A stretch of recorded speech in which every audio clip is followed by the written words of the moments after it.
നമസ്കാരം. വിൻസൻ മാമൻ the integrator. നമ്മുടെ പുതിയൊരു വീഡിയോയിലേക്ക് എല്ലാവർക്കും സ്വാഗതം. കഴിഞ്ഞ വീഡിയോയിൽ ഒരു ടെക്നോളജി അഡോപ്റ്റ് ചെയ്യുമ്പോൾ എന്തൊക്കെ ശ്രദ്ധിക്കണം എന്നതിനെക്കുറിച്ച് ഞാൻ പറഞ്ഞു. ഇനി നമ്മൾ മനസ്സിലാക്കാൻ പോകുന്നത് ഒരു സ്പെസിഫിക് ടെക്നോളജി എങ്ങനെ ആ ഒരു സ്പെസിഫിക് ടെക്നോളജി നമ്മൾ അഡോപ്റ്റ് ചെയ്യും എന്നുള്ളതിനെക്കുറിച്ചാണ്. ഏറ്റവും ആദ്യം സോളാർ സൊല്യൂഷൻ നമുക്ക് എല്ലാവർക്കും അറിയാം, ഇപ്പോൾ ഒരു റവല്യൂഷനായി മുമ്പോട്ട് നീങ്ങിക്കൊണ്ടിരിക്കുകയാണ്.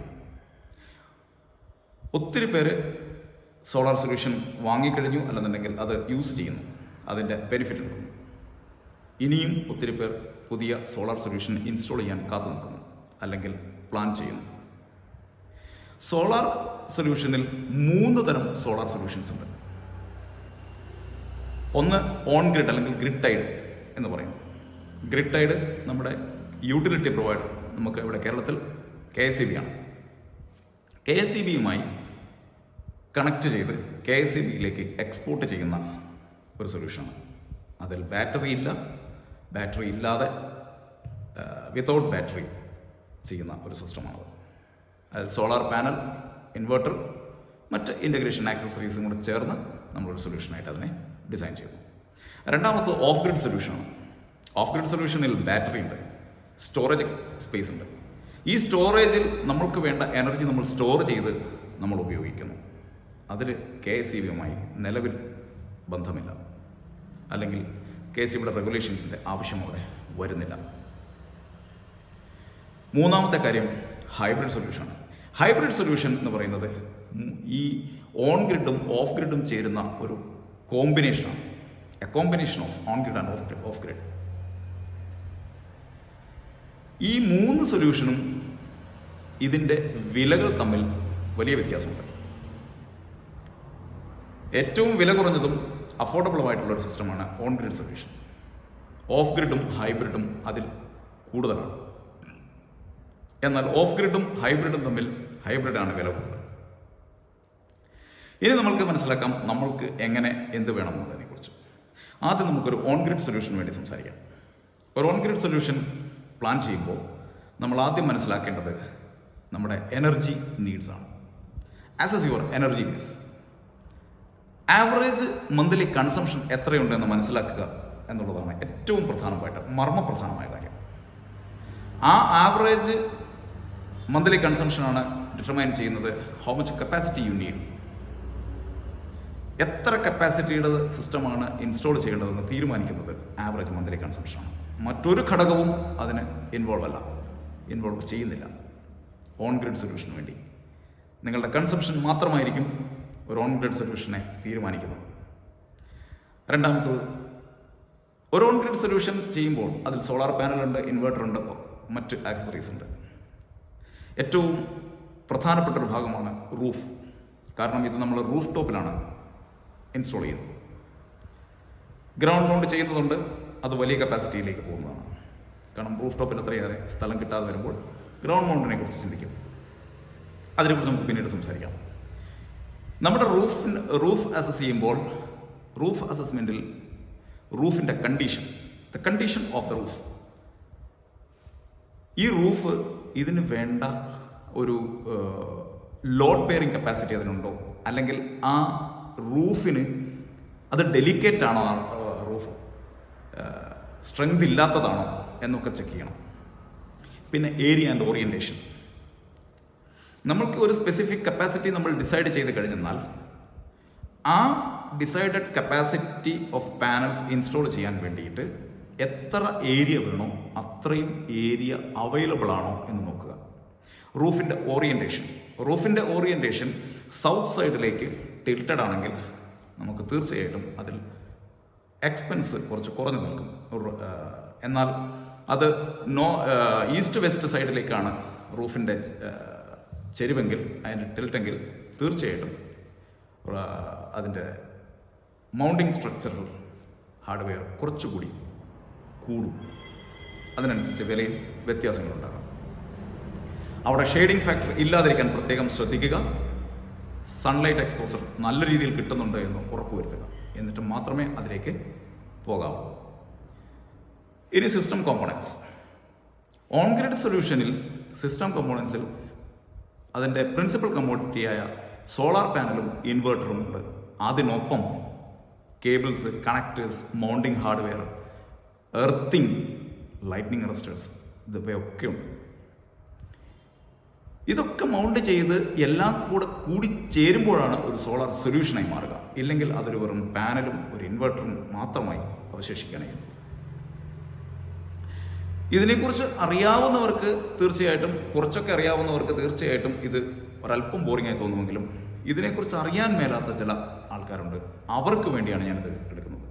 അപ്പോൾ ഞാൻ ഇത്രയും ഡെപ്തിൽ പോകുമ്പോൾ തീർച്ചയായിട്ടും ഇത്രയും സിംപ്ലിഫൈ ചെയ്ത് സംസാരിക്കുമ്പോൾ ബോറടിക്കുന്നവർ തീർച്ചയായിട്ടും ക്ഷമിക്കുക. ഇത് അറിയാൻ മേലാത്തവർക്ക് കൂടിയുള്ളതാണ്. ഇതിൽ ഉപയോഗിക്കുന്ന സോളാർ പാനല്,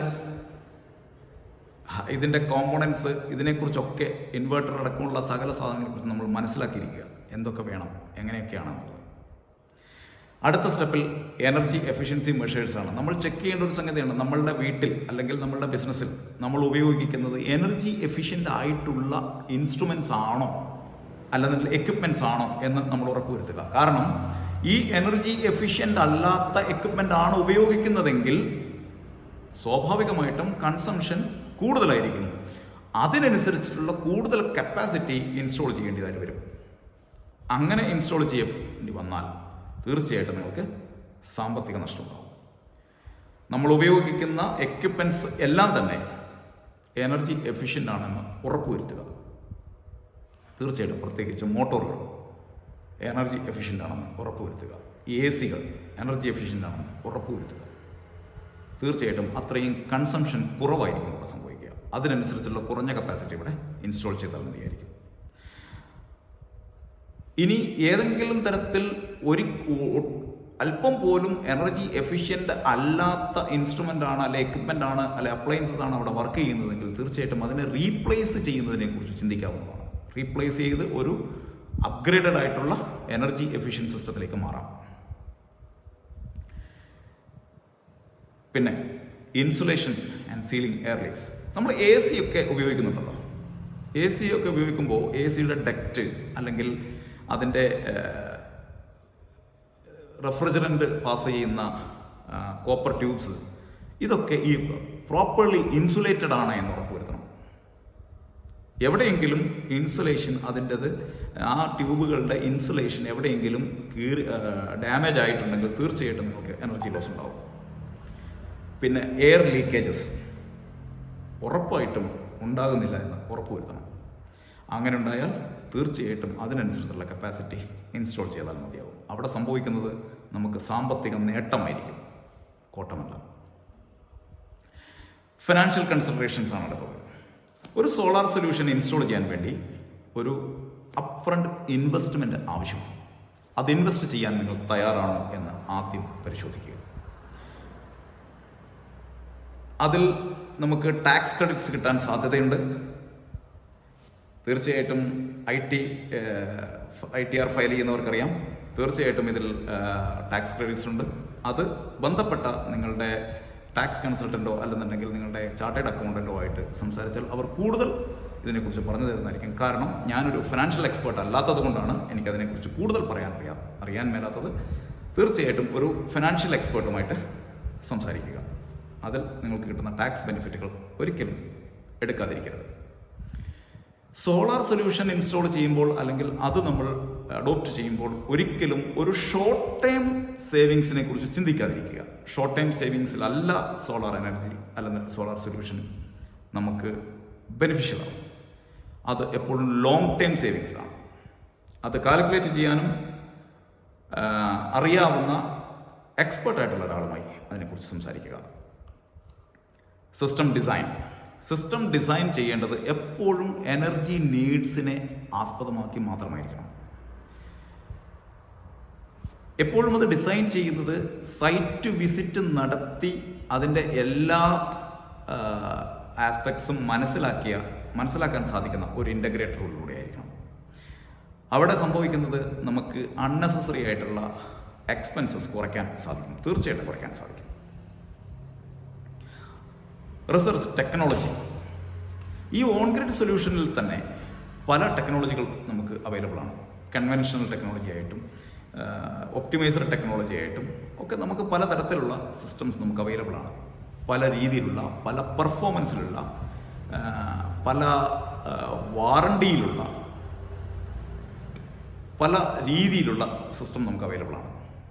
അതിനെക്കുറിച്ച് മനസ്സിലാക്കി അതിൽ ഏറ്റവും മികച്ചത് ഏത് എന്ന് മനസ്സിലാക്കി തന്നെ ചെയ്യാൻ ശ്രമിക്കുക. അത് ഒരിക്കലും ആ ടെക്നോളജിയുടെ നമ്മൾ ഏറ്റവും നല്ല ടെക്നോളജി ഉപയോഗിച്ചാൽ അല്പം പ്രൈസ് കൂടി നിന്നാലും തീർച്ചയായിട്ടും റിലയബിൾ ആയിട്ടുള്ള ഒരു ലോങ് ടൈം സർവീസ് കിട്ടുന്ന, അല്ലെന്നുണ്ടെങ്കിൽ ലോങ് ടൈം ആയിട്ട് പെർഫോം ചെയ്യുന്ന ഒരു സിസ്റ്റം ആയിരിക്കും. തീർച്ചയായിട്ടും അതിനെക്കുറിച്ച് കൂടി ചിന്തിക്കുക. ആ സിസ്റ്റത്തിൻ്റെ ആ ടെക്നോളജിയുടെ കേപ്പബിലിറ്റിയെ കുറിച്ച് മനസ്സിലാക്കുക. എന്നിട്ട് വേണം നമ്മളൊരു ടെക്നോളജി തീരുമാനിക്കാൻ. സോളാർ സിസ്റ്റം വെറുമൊരു പാനലും ഏതെങ്കിലും ഒരു ഇൻവെർട്ടറും കണക്ട് ചെയ്താൽ തീരുന്ന ഒന്നല്ല. അതിൽ ഒത്തിരി ഡെവലപ്ഡ് ആയിട്ടുള്ള, ഒത്തിരി അഡ്വാൻസ്ഡ് ആയിട്ടുള്ള ടെക്നോളജികൾ അവൈലബിൾ ആണെന്ന് നമ്മൾ ചെയ്യുമ്പോൾ എപ്പോഴും അഡ്വാൻസ്ഡ് ആയിട്ടുള്ള ടെക്നോളജി യൂസ് ചെയ്യാൻ ശ്രമിക്കുക. പിന്നെ അതിൽ സ്കെയിലബിൾ ആയിട്ടുള്ള ഒരു ടെക്നോളജി യൂസ് ചെയ്യാൻ ശ്രദ്ധിക്കുക. കാരണം ഇന്നത്തെ എനർജി നീഡല്ല നമുക്ക് നാളെ ഉണ്ടാവുക, അല്ലെങ്കിൽ 1 വർഷം, 2 വർഷം കഴിയുമ്പോൾ, 5 വർഷം കഴിയുമ്പോൾ നമുക്കുണ്ടാവുക. തീർച്ചയായിട്ടും ഒരു ഇൻവെർട്ടർ 10 വർഷമൊക്കെ വാറണ്ടി തരുന്നതും പാനലുകൾ 25 വർഷം വരെ വാറണ്ടി തരുന്നവയുമാണ്. 25, 27, 30 വർഷം വരെ വാറണ്ടി തരുന്ന പാനലുകളാണ്. അപ്പോൾ നമ്മൾക്ക് ഇതിനോട് ചേർത്ത് വെക്കാൻ സാധിക്കുന്ന തരത്തിലുള്ള, അല്ലെങ്കിൽ സ്കെയിൽ ചെയ്യാൻ സാധിക്കുന്ന തരത്തിലുള്ള, നമ്മുടെ നാളത്തെ എനർജി നീഡിനെ ബേസ് ചെയ്ത് നമുക്കിത് സ്കെയിൽ ചെയ്യാൻ, എക്സ്പാൻഡ് ചെയ്യാൻ സാധിക്കുന്ന രീതിയിലായിരിക്കണം ഇന്നേ നമ്മൾ പ്ലാൻ ചെയ്യേണ്ടത്, അല്ലെങ്കിൽ ഡിസൈൻ ചെയ്യേണ്ടത്. അത് അങ്ങനെ ചെയ്യുന്നത് കൊണ്ടുള്ള ഗുണം എന്താണെന്ന് ചോദിച്ചെന്നാൽ, നാളെ എനർജി നീഡ്സ് കൂടിക്കഴിയുമ്പോൾ അവിടെ ഒരു എക്സ്പാൻഷൻ ആവശ്യമായി വന്നാൽ പാനൽസ് ആഡ് ചെയ്ത് കൊടുത്താൽ മാത്രം മതി. അതിന് വേണ്ട നെസസറി ഡോക്യുമെന്റേഷൻ നടത്തി പാനൽസ് മാത്രം ആഡ് ചെയ്ത് കൊടുത്താൽ മതി. ഇല്ലെങ്കിൽ ഒരു അഡീഷൻ, അല്ലെന്നുണ്ടെങ്കിൽ ഒരു എക്സ്പാൻഷന് വേണ്ടിയിട്ട് ഒരു പുതിയ സിസ്റ്റം, ഒരു കംപ്ലീറ്റ് ന്യൂ സിസ്റ്റം വീണ്ടും അവിടെ ഇൻസ്റ്റാൾ ചെയ്ത് യൂസ് ചെയ്യേണ്ടതായിട്ട് വരും. അത് തീർച്ചയായിട്ടും സാമ്പത്തിക നഷ്ടമുണ്ടാക്കും. അതുകൊണ്ട് തീർച്ചയായിട്ടും ചെയ്യുമ്പോൾ ടെക്നോളജികളെ ശരിക്കും വെരിഫൈ ചെയ്ത് മനസ്സിലാക്കി തന്നെ വേണം തീരുമാനിക്കാൻ. പിന്നെ ഇതിൻ്റെ warranty and supports, product warranty, performance warranty എന്നിങ്ങനെ 2 രീതിയിലാണ് പാനലിൻ്റെ വാറണ്ടി, സോളാർ പാനലിൻ്റെ വാറണ്ടി കമ്പനികൾ പ്രൊവൈഡ് ചെയ്യുന്നത്. ഇപ്പോൾ നമുക്ക് ലഭിക്കുന്ന 10 വർഷവും 12 വർഷവും പ്രൊഡക്റ്റ് വാറണ്ടിയും ബാക്കി 15 വർഷവും 18 വർഷവും ഒക്കെ പെർഫോമൻസ് വാറണ്ടിയും ഒക്കെ കൊടുക്കുന്ന പാനലുകളാണ് ഇന്ന് അത്രയധികം ഡെവലപ്ഡായി. ആദ്യമൊക്കെ കിട്ടിക്കൊണ്ടിരുന്ന 10 വാട്ടിൻ്റെ അല്ല 50 വാട്ടിൻ്റെ അല്ല 100 വാട്ടിൻ്റെ പാനൽ പോലെയല്ല ഇന്ന് കിട്ടുന്നത്. ഇന്ന് റൂഫ് ടോപ്പിൽ വെക്കാൻ വേണ്ടിയിട്ട് നമുക്ക് കിട്ടുന്നത് 550 വാട്ട്സിൻ്റെ 550 വാട്ട്സിൻ്റെ പാനലുകളടക്കമാണ് നമുക്ക് കിട്ടിക്കൊണ്ടിരിക്കുന്നത്. ടെക്നോളജികൾ അപ്ഗ്രേഡ് ചെയ്യപ്പെട്ടുകൊണ്ടിരിക്കുകയാണ്. പുതിയതായി ടോപ്പ് കോൺ എന്ന് പറയുന്ന ടെക്നോളജി വന്നു കഴിഞ്ഞിരിക്കുന്നു. അപ്പം അതൊക്കെ നമുക്ക് ബൈഫേഷ്യൽ പാനൽസും മോണോഫേഷ്യൽ പാനൽസും അങ്ങനെ ഡിഫറെൻറ്റ് കൈൻഡ് ഓഫ് പാനൽസ് ഉണ്ട്. ഓരോന്നിൻ്റെയും പെർഫോമൻസും വിലയും അതിൻ്റെ എന്താ പറയുക ലൈഫും വാറണ്ടിയും എല്ലാം ഡിഫറെൻ്റാണ്. അപ്പം അത് നമ്മൾ പ്രത്യേകം ശ്രദ്ധിക്കുക. അതിനുശേഷം ഇതിൽ ടെക്നിക്കൽ സപ്പോർട്ട് ഏത് രീതിയിൽ കിട്ടും എന്ന് മനസ്സിലാക്കുക. അടുത്ത സ്റ്റെപ്പാണ് ഇവാലുവേറ്റ് പ്രപ്പോസൽസ്. പ്രപ്പോസൽ റിവ്യൂ ചെയ്ത് കഴിയുമ്പോൾ അതിൽ കൊടുത്തിരിക്കുന്ന മെൻഷൻ ചെയ്തിരിക്കുന്ന ഓരോ ആക്സസറീസിനെയും, principal commodity plus supporting accessories എന്തൊക്കെയാണോ അതിനെക്കുറിച്ചൊക്കെ കൃത്യമായ വിവരണവും അത് ഏത് ബ്രാൻഡിൻ്റെ ഏത് സ്പെസിഫിക്കേഷൻ ഉപയോഗിക്കുന്നു എന്നുള്ളതിനെക്കുറിച്ചും മനസ്സിലാക്കിയിരിക്കണം. കാരണം അങ്ങനെ മനസ്സിലാക്കുമ്പോൾ ഒരിക്കലും നിങ്ങൾ പറ്റിക്കപ്പെടില്ല. പറ്റിക്കപ്പെടാതിരിക്കാൻ പ്രത്യേകം ശ്രദ്ധിക്കുക. അതിനുശേഷം വേണം പ്രപ്പോസൽ ഫൈനലൈസ് ചെയ്യാൻ. ഈ ഫൈനലൈസ് ചെയ്യുന്ന പ്രപ്പോസൽ എപ്പോഴും ക്വാളിറ്റി ബേസ്ഡ് ആകാൻ ശ്രദ്ധിക്കണം. കാരണം ഇത് 1 വർഷത്തേക്കോ 5 വർഷത്തേക്കോ വയ്ക്കുന്നതല്ല. കാരണം ഇത് ഒരു പക്ഷേ നിങ്ങളുടെ ജീവിതാവസാനം വരെ ഇതവിടെ പെർഫോം ചെയ്യേണ്ട ഒരു സൊല്യൂഷനാണ്, അല്ലെങ്കിൽ അതിനു ശേഷം. അതുകൊണ്ട് തന്നെ 27 വർഷവും 30 വർഷവും വാറണ്ടി തരുന്ന പ്രൊഡക്റ്റുകളാണ് എങ്കിൽ തീർച്ചയായിട്ടും അത് ഇത്രയും ലോങ് ടൈം പെർഫോം ചെയ്യുമെന്ന് ഉറപ്പുവരുത്തി തന്നെ വേണം ഒരു പ്രപ്പോസൽ ഫൈനലൈസ് ചെയ്യാൻ.